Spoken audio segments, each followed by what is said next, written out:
திமுக கூட கொஞ்சம் ஓரளவுக்கு எதுவுமே ஒரு விசாரணை என்ற அமைப்பில் ஏற்படுத்தியிருக்கோன்ற மாதிரி சொன்னாங்க. ஆனால் காங்கிரஸ் எம்பி மாணிக்கம் தாக்கூர் வந்து பாஜக திமுக சதி செய்தது இது போன்ற மனுக்களை வந்து ஆற்றுல போட்டிருக்காங்க அப்படின்ற மாதிரியான ஒரு கூட்டு சொல்லுங்க. அரசாங்கம் நடத்துறது நீங்க மனு யாருக்கு கொடுத்தாங்க? உங்களுடைய ஸ்டாலின்ங்கிறது உங்கள்கிட்ட தானே கொடுத்தாங்க. இதில் எங்கெங்க பாஜக வர்றதுக்கு இல்லை வேற யாரும் சதி பண்ணுறதுக்கு என்னங்க வழி இருக்கிறது? நீங்கள் வந்து ஒரு முதலமைச்சராக இருக்கீங்க, உங்கள்கிட்ட கொடுக்குறாங்க. நீங்கள் என்ன பண்ணுவீங்க? உங்களுக்கு கீழே இருக்க அரசாங்க அதிகாரிகிட்ட கொடுப்பீங்க.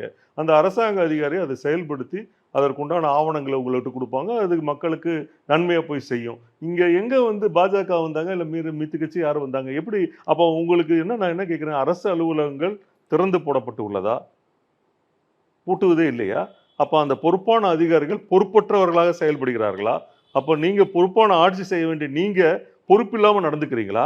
அதை தானே வெட்ட வெளிச்சமா காட்ட முடியுமே தவிர அவர்களை குறை கூறுவதற்கோ இல்லை அவர்களை சம்பந்தப்படுத்துவதற்கோ 0.1% கூட பாசிபிலிட்டி கிடையாதுங்க.